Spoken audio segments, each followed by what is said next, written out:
Well, good morning, everyone. I'm going to tell you a story. I'm going to take you back 84 years to the spring of 1941. Your New Mexico Army National Guard went out west to California to participate in an air defense artillery competition. Who could shoot down airplanes the best? Our guys won.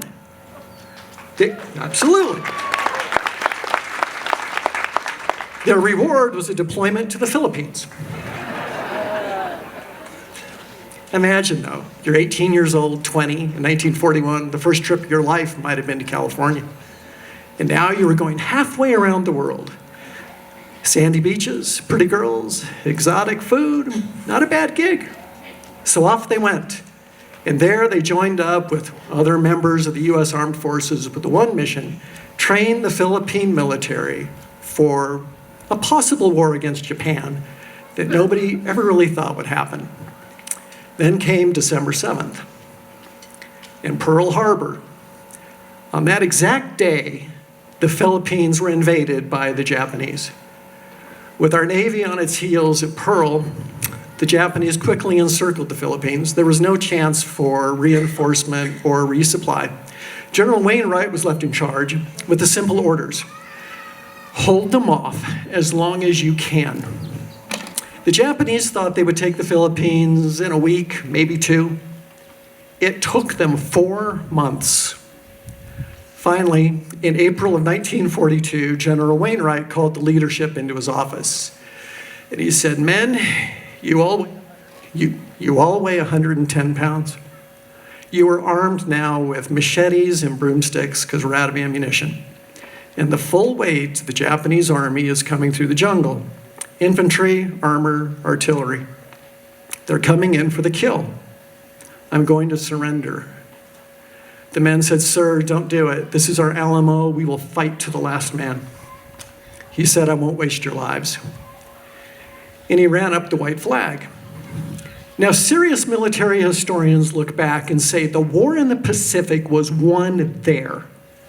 Not only did those 4 months totally throw off the Japanese timetable, but it gave America a chance to get back on her feet to then take the war to the Japanese. But then began the Bataan Death March to the prisoner of war camps. The Japanese were incredibly cruel to our guys, and when they did allow them to eat, the Japanese saw something they couldn't even comprehend. The officers and the senior enlisted went to the back of the chow line. The privates ate first. After the war, when the survivors were asked about this, "Why did you do this? Who taught you this?" They said, "It was our mothers during the Depression. Money was tight, food was scarce, and Mom fed the kids and Dad first. And then if there was anything left over, they went to the kitchen, ate alone, and cleaned up." So why do I tell you this story? I want you to see the connection. Sacrificial love at home led to sacrificial leadership on the battlefield, led to a nation winning a war. All right, hard stop.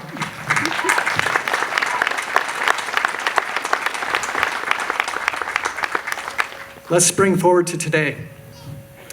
By a show of hands, how many of you believe that maybe, just maybe, harder times are coming for our nation?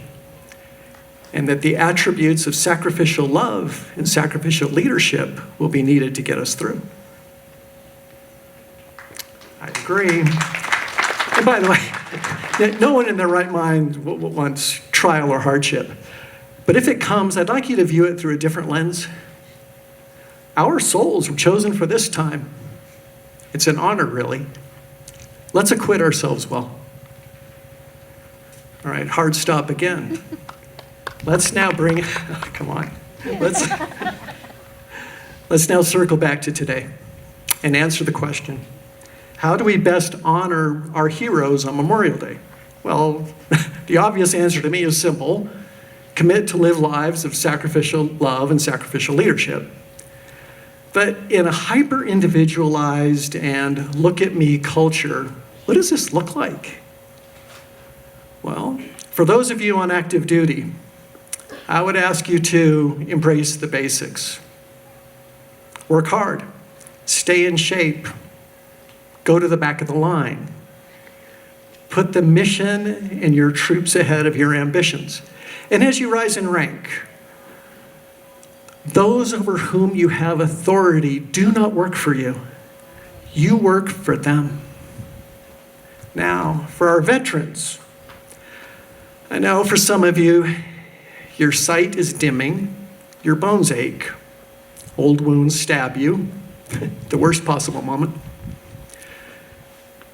I just say, get up early, make your bed, clean up, have a light breakfast, leave your house and go serve. Volunteer at the VA. Take care of those kids who have PTSD, or maybe you're addicted to fentanyl. Babysit for the grandkids because your daughter has a job interview and she needs your help. In other words, keep up what you're doing. It's in your DNA. And now,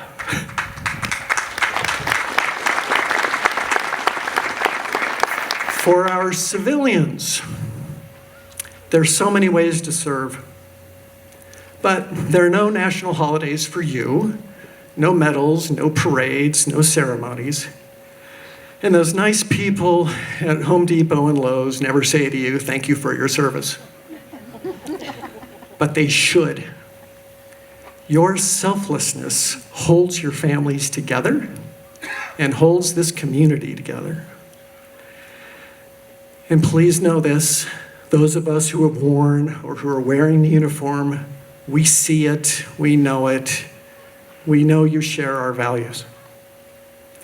And finally, for all of you, it's easy to get discouraged, beaten down. Really, what's this all about? Know this, there is a God who sees you, who looks down, sees your good deeds, your successes, your failures, and he says, well done, keep it up, don't quit, I'm with you. Right? My speaking time is short, so I have a request today of our mayor, lieutenant governor, the dignitaries. Would you please just look over your shoulder at this crowd? Look at their faces.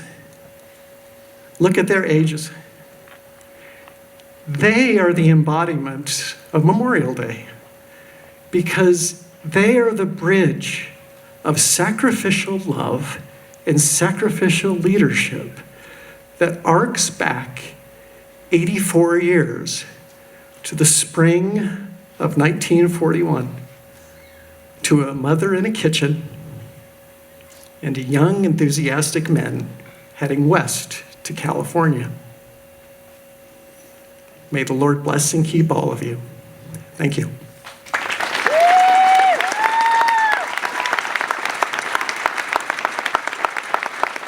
Thank you, Brigadier General Zanetti.